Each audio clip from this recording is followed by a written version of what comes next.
नमस्कार, मैं दीपक शर्मा और मेरे YouTube मंच पर आपका स्वागत है।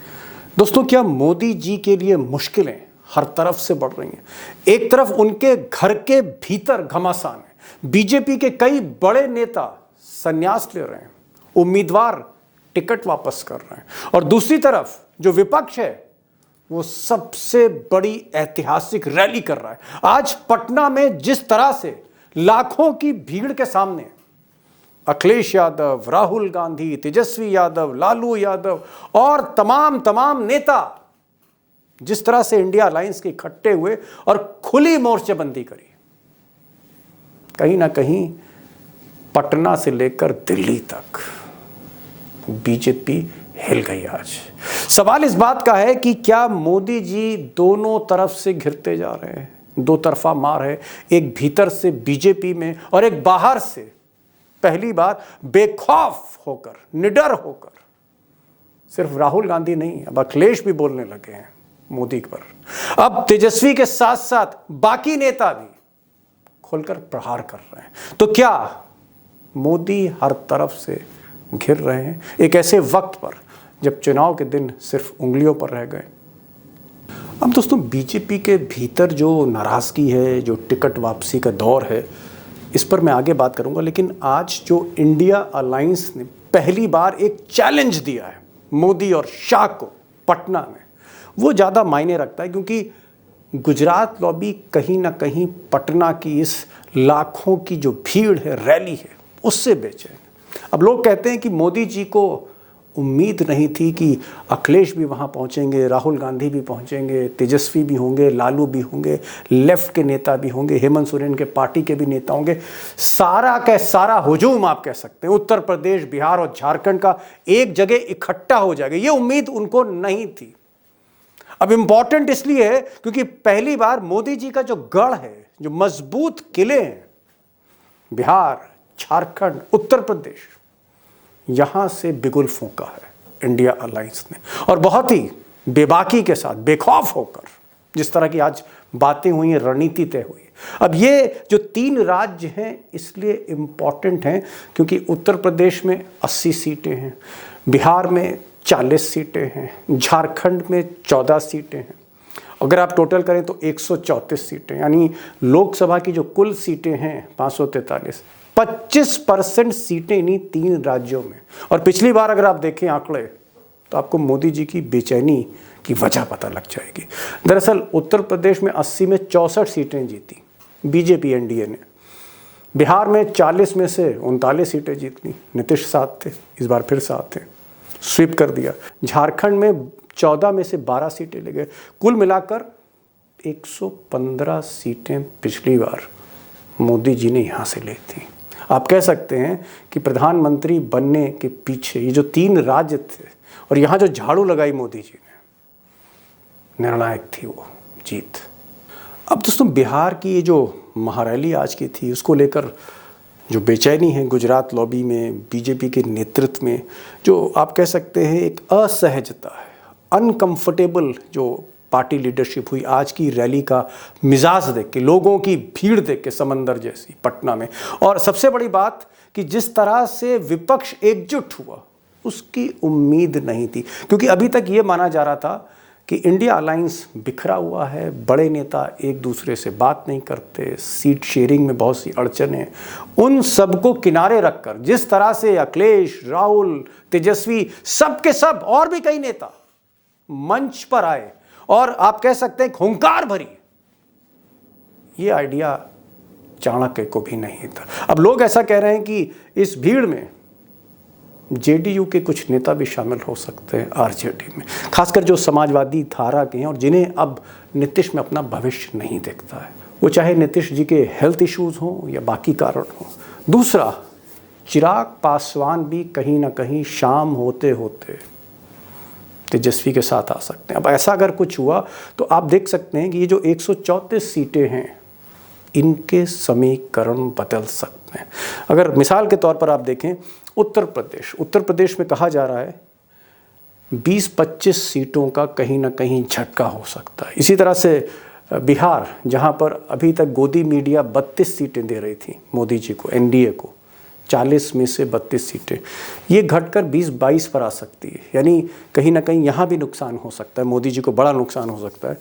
झारखंड से जो इनपुट आ रही हैं और जो एक्सपर्ट से हम डिस्कस करेंगे आगे चलकर, झारखंड में पिछली बार 12 सीटें 14 में से ली थी, इस बार ये फिगर भी घट सकता है, 7-8 आ सकता है। यानी कुल मिलाकर आप कह सकते हैं कि पिछले चुनाव की तुलना में, 2019 के चुनाव की तुलना में मोदी जी को 10 सीटों का घाटा उत्तर प्रदेश में हो सकता है, बिहार में 20 सीटों का घाटा हो सकता है, 7-8 सीटों का घाटा झारखंड में हो सकता है। कुल मिलाकर 35-40 सीटों का घाटा हो सकता है। ये मैं नहीं कह रहा हूँ, ये एक्सपर्ट्स कह रहे हैं, ये इंटरनल रिपोर्ट्स जो कांग्रेस की हैं या आरजेडी की हैं या समाजवादी पार्टी की, वो कह रही हैं। और अगर ऐसा होता है तो आप मान के चलिए कि 134 में 115 सीटें जो पिछली बार मोदी जी ने जीती थी, ये घटकर 75-80 पे ये फिगर आ सकता है। अभी अगर 75-80 पर ये फिगर आया तो सच में बहुत बड़ी मुसीबत होगी। अब दोस्तों, जो आज बॉडी लैंग्वेज दिखी इंडिया अलायंस के नेताओं की, वो जो एग्रेशन दिखा, जो आक्रामकता दिखी, फ्रंट फुट पे जिस तरह से अखिलेश खेल रहे हैं, जिस तरह से तेजस्वी बुलंद कर रहे हैं पूरी विपक्ष की आवाज़, और राहुल गांधी तो खैर बोलते ही रहते हैं अडानी, अंबानी, मोदी और शासक पर। ये जो एकजुटता है, ये जो एक तरह की स्ट्रैटेजी बन रही है, खासकर ये जो 134 सीटें हैं, और धीरे धीरे मिजाज देख के, माहौल देख के छोटी छोटी पार्टियों के नेता भी जुड़ना चाह रहे हैं इस काफिले से, इंडिया अलायंस के। और आचार संहिता लगने के बाद कुछ और खेल हो सकता है। इसलिए गुजरात लॉबी की जो बेचैनी है वो लाजमी है। अब ज़रा बीजेपी के भीतर की बात कर लेते हैं चंद सेकंड में। अब जैसे ये साहब हैं पवन सिंह, इनको टिकट दिया था आसनसोल से, मोदी जी के आशीर्वाद से टिकट मिला था, इन्होंने टिकट लौटा दिया कि नहीं साहब, हमें चुनाव बीजेपी से नहीं लड़ना। नितिन पटेल, एक और बड़े मंत्री, मोदी जी के खास, अमित शाह के खास डिप्टी चीफ मिनिस्टर गुजरात के थे, इनको मेहसाना से टिकट दिया गया, इन्होंने भी टिकट वापस कर दिया। संन्यास भी ले लिया राजनीति। संन्यास लेने वालों में डॉक्टर हर्षवर्धन, मोदी जी के बड़े खास, मोदी जी इनको बड़ा ईमानदार नेता बताते थे, इन्होंने भी कहा सियासत से तौबा। अब वो मोदी जी के साथ रहते हुए तौबा की है, या मोदी जी कहीं ना कहीं पसंद नहीं है अंदर से, इसलिए उन्होंने तौबा कर दी, तो खैर बात की बात है।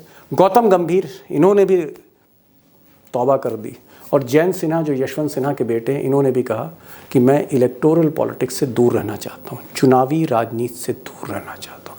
अब क्या इसकी पीछे की जो वजह है वो चाणक्य हैं, अमित शाह हैं, उनकी एरोगेंस है, मोदी जी की डिक्टेटरशिप है, या पार्टी में एक बढ़ता अंदर ही अंदर एक गुबार है जहाँ पर लोग फ्रस्ट्रेटेड हैं, कुंठित हैं? क्या वजह है? क्या अंदर की डेमोक्रेसी जो है वो ख़त्म होती जा रही है और लोगों को लगता है कि समय आ गया है नमस्ते करने का? अगर ये ट्रेंड बढ़ता है, क्योंकि अभी 2 ही 3 नाम हैं, अगर ये ट्रेंड बढ़ता है तो शर्तिया इस पर एक वीडियो मैं बनाऊँगा। फिलहाल असली सवाल आज का, ये जो 134 सीटें हैं, 25% सीट्स ऑफ लोकसभा, इसमें क्या होने जा रहा है? ये आज की जो रैली है वो क्या बताती है?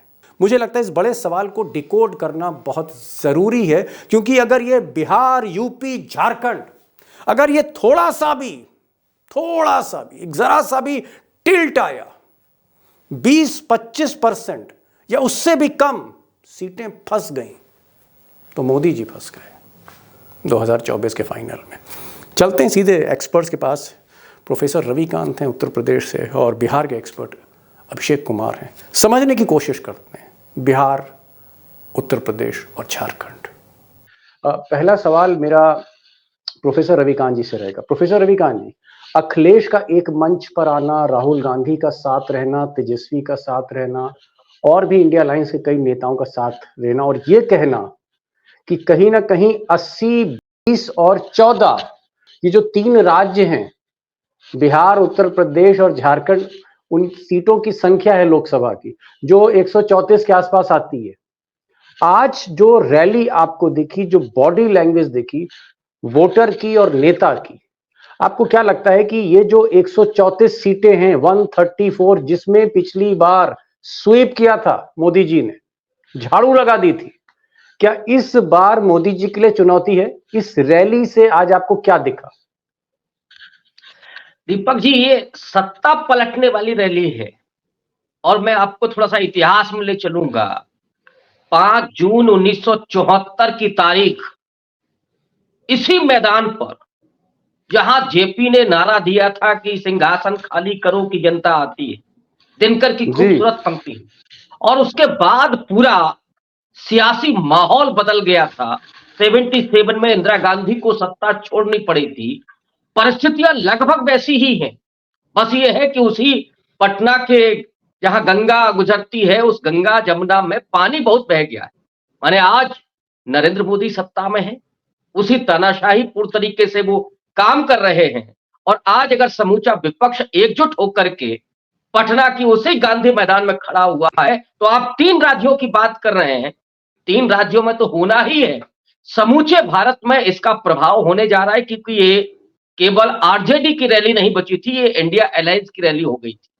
और ये 3 राज्य तो बेहद खास हैं ही, क्योंकि एक लखनऊ है जो दिल्ली का रास्ता तय करता है, एक पटना है जो सियासत को बदलता है, और एक झारखंड है जहां हेमंत सोरेन आजकल जेल में है। आदिवासी छोड़ने वाला नहीं है, ये वो है जिसने अंग्रेजों से पहले मुकाबला लिया था, बाद में पूरा स्वाधीनता आंदोलन खड़ा हुआ था।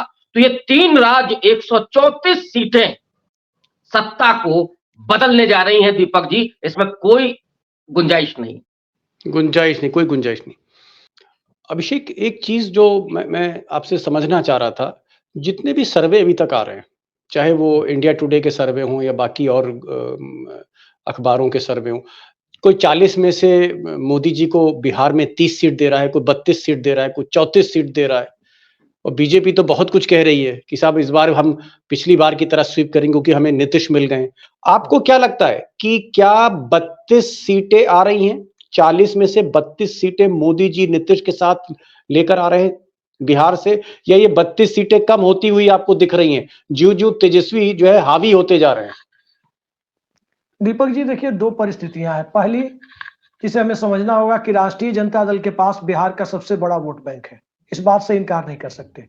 और दूसरी, नरेंद्र मोदी के पक्ष में कोई प्रो इनकम्बेंसी नहीं है, नीतीश कुमार के पक्ष में भी कोई प्रो इनकम्बेंसी जैसा माहौल नहीं है। लेकिन इस बात को कह देना कि एंटी इनकम्बेंसी जैसा माहौल है, यह भी उचित नहीं है। हाँ, नीतीश कुमार के बार बार पलटी मारने से, भारतीय जनता पार्टी के भी बार बार पलटी मारने से ये परिस्थितियां जरूर बनी है कि लोग उब गए हैं। और राष्ट्रीय जनता दल को यहां पर एक एज हासिल है, एक बढ़त हासिल है। लेकिन अंततः मामला जाकर वहीं रुकता है कि दोनों तरफ से जो चुनावी मोहरे होंगे, देखिए 6 रिजर्व सीटें हैं, उनके बारे में आप अनुमान लगा सकते हैं। लेकिन जो 34 जनरल सीटें हैं बिहार की, उसके बारे में अनुमान लगाना बिना कैंडिडेट देखे, बिना कैंडिडेट के सोशल इक्वेशन को देखे, जहां इतना टफ कॉन्टेस्ट की तरफ बिहार जा रहा है, फिलहाल मुश्किल होगा। मोमेंटम बना हुआ है, मोमेंटम तेजस्वी यादव ने बनाया है आज, और कल नरेंद्र मोदी ने अपनी तरफ से बनाने की कोशिश की, लेकिन पहले ही दिन उसमें पलीता लगता हुआ दिखा, जब चिराग पासवान और उपेंद्र कुशवाहा उनके साथ नहीं आए।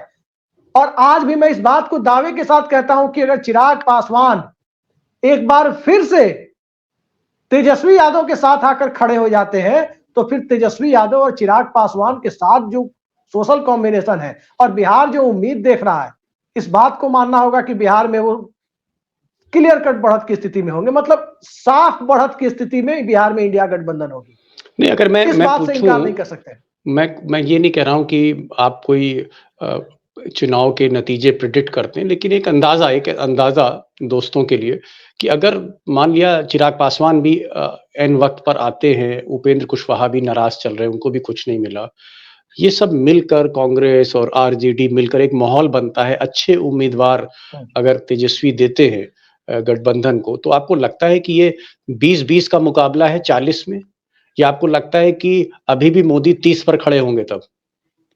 देखिए, बिहार में एमवाई समीकरण के पास 32% वोट है, 5% वोट के मालिक चिराग पासवान है, तकरीबन 3% वोट एक तरफा आप कह सकते हैं कि वो दीवाना है एक तरह से मुकेश सहनी के लिए। मुकेश सहनी भी इसी गठबंधन में आते दिख रहे हैं।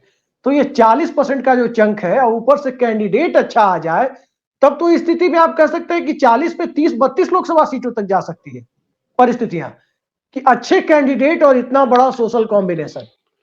फिर लेकिन 50-50 मान के चल रहे हैं।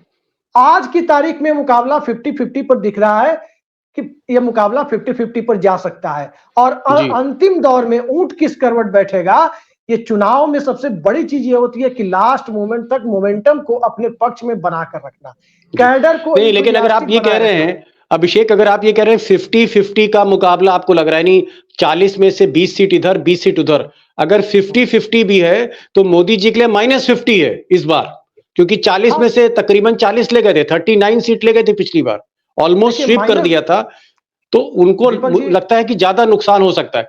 एक चीज मैं पूछना चाह रहा हूं प्रोफेसर साहब, आपको लगता है कि मोदी को अगर आप असेस करते आज की तारीख में, क्या एक ऐसा तबका जो मोदी का ब्लाइंड सपोर्टर था, बामन, बनिया, ठाकुर, कायस्थ, क्योंकि आप तो सबसे इंटरैक्ट कर रहे हैं, आप तो पूरे प्रदेश का दौरा कर रहे हैं, सघन दौरा कर रहे हैं, सबसे बात डॉक्टर साहब आप करते हैं, और इसीलिए मैं आपकी दाद देता हूं जो आपकी एक पॉलिटिकल स्कॉलर के तौर पे। आपको लगता है कि पढ़ा लिखा थोड़ा समझदार जो सवर्ण है उसको भी कहीं ना कहीं लगता है कि भाई कुछ मिला नहीं हमको, क्या मोदी से मोह भंग जैसी स्थिति आपको लगती है? डेफिनेटली अब मोह के लिए कुछ है ही नहीं। 22 जनवरी को कोशिश की गई, लेकिन वो मोमेंटम मुझे लगता है कि 24 घंटे नहीं चला, खुद मोदी जी को समझ में आ गया। इसीलिए कर्पूरी ठाकुर जी को उन्होंने भारत रत्न दिया। तो ज्यादा से ज्यादा 4-5 दिन राम मंदिर का मोमेंटम रहा, लोगों में उत्साह रहा, लेकिन धीरे धीरे वो भी बैठ गया। आज का दीपक आलम ये है कि हर परिवार में एक आपको कम से कम बेरोजगार मिलेगा बेटा, और बाप मिलेगा बगैर पेंशन वाला। व्यवसाय चल नहीं रहा है, तो बनिया का मामला है। तो जब आप और जो एजुकेशन लेकर के जो बच्चे आए हैं, बेटा हो बेटी हो, हर हर माँ बाप चाहते हैं कि हमारा बेटा डीएम बने, कलेक्टर बने, इंजीनियर बने, डॉक्टर बने, लेकिन आपने एक तो लेटरल एंट्री से आप पहुंचा रहे लोगों को। अरे किसान का बेटा चाहे वो अगड़ा हो, पिछड़ा हो, कोई भी हो, वो क्या कलेक्टर नहीं बन सकता? मोदी जी ने तो स्पेस ही नहीं बचा करके रखा। तो इसलिए वो अगड़ा तबका भी निराश है और अंदर ही अंदर नाराज भी। जी। आप राम मंदिर पर नहीं वोट हासिल कर सकते, और अब मोदी जी से कोई उम्मीद नहीं बची। 5 साल और बहुत खुशी से मोदी जी के साथ खड़ा था। अगला 5 साल उसने दिया वो पुलवामा और बालाकोट के बाद कि नहीं अभी समय कम मिला है। और मैं बार बार कहता हूं कि इस देश की जनता बेहद समझदार है, वो एक मौका देती है। होश और मोदी जी ने तो ज्यादा उम्मीदें पैदा कर दी थी, तो लोगों को लगता था कि नहीं साहब 60 महीना नहीं, अभी 60 महीना और। अब इन 120 महीने में मिला क्या उसको, ये तो वो पूछ रहा है ना, ये तो वो जानना चाहता है। और मोदी जी बार बार इधर उधर, अब वो काम की बात करते ही नहीं है। बताइए कौन मोदी की गारंटी, काहे की गारंटी है? जॉब की गारंटी है क्या? पेंशन की गारंटी है क्या? किसानों को एमएसपी की गारंटी है क्या? नहीं है। कौन सी गारंटी की आप बात कर रहे हैं? इसीलिए मुझे लगता है कि अगड़ा तबका भी, और आस्था की बात एकदम अलग है, वो सत्ता से नहीं चलता है कि हर बार चल जाएगा, इसलिए वहां पे भी मोदी जी अब फेल हो रहे हैं। अभिषेक, झारखंड की भी आप खबर रखते हैं, झारखंड में 14 सीटें हैं, पिछली बार 12 सीटों पर मोदी जी ने हाथ मारा था। आप कह सकते हैं कि झारखंड में भी बड़ी मजबूती से कामयाबी मोदी जी को मिली थी, 14 में भी 19 में भी। 24 में आपको लगता है कि मोदी जी झारखंड भी स्वीप करेंगे, या हेमंत सोरेन सबसे बड़े आदिवासी राजनीति के प्रतीक जो इस वक्त जेल में है, आंदोलित है वहां पर, आदिवासी स्टेट है झारखंड, और हेमंत सोरेन को आपने जेल में बंद कर रखा है, वो भी एक ऐसे मामले में जिस पर विवाद है। आपको लगता है कि इस बार डिफिकल्टी होगी झारखंड में? क्या आपको ये 14 सीटें वहां भी आपको 50-50 दिखता है, इंडिया अलायंस और बीजेपी का? मुकाबला तो झारखंड में 50-50 है, इस बात से आप इनकार नहीं कर सकते। और एक डेटा मैं आपके सामने रख देता हूं। आपने, चूंकि हम 134 सीट जो लोकसभा की लगभग 1/4 सीट है उस पर डिस्कस कर रहे हैं, झारखंड भी उसमें आता है। झारखंड में बराबरी का मुकाबला है और भारतीय जनता पार्टी 2009 से ही झारखंड की लोकसभा सीटों पर बढ़त बनाए हुए। इन 134 सीटों में, यानी यूपी, बिहार और झारखंड में जिसकी बात आप कर रहे थे, हम सिर्फ बीजेपी की सीटों की बात करें तो 2009 में उनके पास 29 सीट थी, 29 सीट। 2014 में मोदी जी के आने के साथ, और उस 29 सीटों में 8 सीटें झारखंड से थी, ध्यान रखिएगा। 2014 में मोदी जी के आने के बाद ये सीधे 105 होती है, 76 सीटों का जंप मिलता है बीजेपी को, और फिर 15 सीटें डिक्लाइन होती हैं सीधे सीधे 2019 में। 14 में 6 जी, वो सीधे 90 पर आकर गिरती है, जो 29 से बढ़कर 2014 में 105 पर पहुंची थी, 2019 में वो आकर 90 पर गिरती है। अब यहां से भी आप देखें कि यदि 30 सीटें गिर करके 50 पर या 55 पर पहुंच जाए, 30-35 सीटें गिर करके, तब भारतीय जनता पार्टी के साथ क्या होगा आप अंदाजा लगा सकते हैं। और 30-35 सीटें इन तीनों राज्यों को मिलाकर कम हो जाए बीजेपी की, तो इसमें बहुत आश्चर्य नहीं होना चाहिए, क्योंकि आप देखिए बिहार में बढ़ाने की स्थिति नहीं है। 17 लड़के 17 जीते थे, और 17 इस बार भी ये लड़ेंगे। हो सकता है चिराग पासवान चले जाए तो 20 लड़ जाए, तो वहां विशेष फायदे की मतलब आप अभिषेक आप ये कह रहे हैं, आप ये कह रहे हैं कि बिहार में अभी आपको 50-50 दिख रहा है, 20 सीट इधर 20 सीट उधर, यानी 20 सीटें मोदी के पास, 20 सीटें इंडिया के पास। और आप कह रहे हैं कि जब से हेमंत सोरेन को जेल भेजा है, एक ऐसे मामले में जो मामला था ही नहीं, हेमंत सोरेन का कहना है, उसके बाद वहां पर आदिवासी आंदोलित हुआ है, वहां पर बीजेपी के प्रति उतना जो है रिस्पांस नहीं जितना रिस्पांस हेमंत सोरेन को मिल रहा है। तो झारखंड में भी आप 50-50 मान के चल रहे हैं, यानी कुल मिलाकर मोदी जी को अच्छी खासी सीटों का नुकसान है झारखंड बिहार में। मैं उत्तर प्रदेश पे चलता हूं, मैं उत्तर प्रदेश पर आता हूं।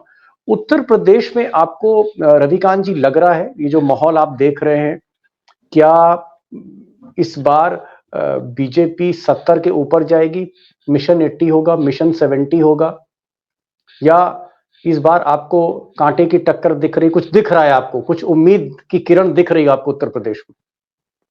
नहीं, मिशन 70 और मिशन 80 का तो कोई मतलब ही नहीं है। जब से सपा और कांग्रेस एक साथ आए हैं, 2 दर्जन सीटें तो ऐसी बिल्कुल दिखाई दे रही हैं कि जहां पे बीजेपी किसी भी हालत में सफल नहीं हो सकती है। और जितना अभी कैंपेन शुरू होगा इंडिया अलायंस का, देखिए खास बात यह है कि इस समय उत्तर प्रदेश हो या पूरा नॉर्थ इंडिया हो, सीधे तौर पर 2 ध्रुवों की में राजनीति बदल गई। एक है जो मोदी और बीजेपी समर्थक है एनडीए, दूसरा इंडिया अलायंस, और तीसरा है ही नहीं। तीसरे का तो आप ये समझिए कि डूब जाना है जो भी रहेगा। तो इसीलिए 35-36% वोट ऐसा है जो मोदी के अगेंस्ट खड़ा हुआ है, और इसके ऊपर जो नाराजगी है लोगों की, और जैसे ही नैरेटिव इंडिया अलायंस के पक्ष में बनेगा, ये 36 बढ़ता जाएगा, 40, 42, 45 तक ये पहुंचेगा। तो डेफिनेटली ये जो 2 दर्जन सीटें मैं बता रहा हूं, 24-25, इसमें बढ़ोतरी ही होनी है, और ये बढ़ोतरी आगे चल करके वो 35, 36, 40 तक भी पहुंच सकती है। इसलिए ये भी हो सकता है कि उत्तर प्रदेश में 50-50 मामला हो जाए, 50-50 भी हो सकता है दीपक जी। जी, लेकिन आपकी एक जो बात है कि 2 दर्जन यानी 24-25 सीटें ऐसी हैं जो बुरी तरह से फंसी हुई हैं मोदी जी की, और अगर 25 सीटों का भी नुकसान होता है, अगर 25 सीटों का भी नुकसान है, तो बीजेपी 60 के नीचे आती, बीजेपी फिर 55 तक भी आ सकती है। और 55 तक आने का मतलब है कि कम से कम 20 सीटों का नुकसान, कम से कम 20-22 सीटों का उत्तर प्रदेश में नुकसान। अभिषेक कह रहे हैं कि 50-50 बिहार में लग रहा है, 20 सीटों का नुकसान बिहार में हो सकता है और 5-6 सीटों का नुकसान झारखंड में हो सकता है। कुल मिलाकर जो स्थिति है इन 134 सीटों पे, जैसा कि आप दोनों का कहना है कि कांटे की टक्कर है, और मोदी जी को वो एज नहीं दिख रहा जो एज उनके पास 2019 में था।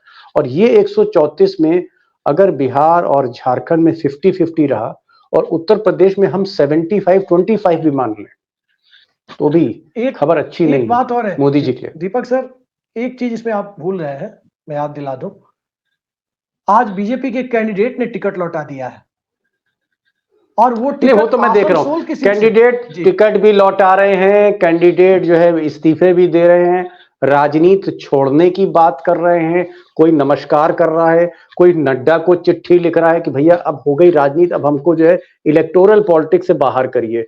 तो ये चीज तो हो रही है, ये तो जो भाजपा के अंदर का द्वंद है और दर्द है वो तो बाहर आ ही रहा है धीरे धीरे, और हो सकता है और बाहर आए। लेकिन मैं तो ये 134 सीटों का जब आपसे असेसमेंट ले रहा था, मुझे ऐसे लगता है कि ये 134 सीटों में अगर मोदी जी 40 सीटों का या 30 सीटों का भी नुकसान उठा गए पिछले बरस की तुलना में, पिछली बार की तुलना में, तो this is not a good news for mister Modi.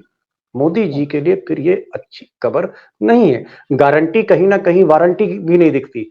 मुझे लगता है कि फिर क्या होगा आगे। और एक चीज जो डॉक्टर साहब आपने कही कि उम्मीदवार जरा ठीक तरह से खड़े करें, और आने वाले जो 20-25 दिन हैं आचार संहिता के बाद, जो आप बार बार कहते हैं कि जरा देखें मायावती आती है इधर कि नहीं आती है, तो इधर मायावती को आना है, उधर चिराग पासवान को जाना है, ये सब चीजें भी देखनी होंगी, ये भी एक मैटर करेंगे। 9 मार्च दीपक जी, 9 मार्च। जी हाँ, 9 मार्च। 9 मार्च के बाद, 9 मार्च के बाद हम लोग फिर मिलेंगे, इन 134 सीटों का असेसमेंट करेंगे। आज की खबर ये है कि ये जो 3 राज्य हैं, झारखंड, बिहार और उत्तर प्रदेश, इंडिया अलायंस की जो आज मजबूत रैली हुई, उसके बाद ऐसा लगता है कि टक्कर कांटे की है। और ये जो 400 पार की बात की जा रही, ये एक कहीं ना कहीं ये एक ब्लफ लगता है, एक जुमला लगता है। अभिषेक आप आए, रविकांत साहब आप आए, बड़ी बेबाकी से बातचीत हुई, कैमरे पर खुलकर बोले इस दौर में। आप दोनों का बहुत बहुत शुक्रिया। Thank you so much for joining this programme.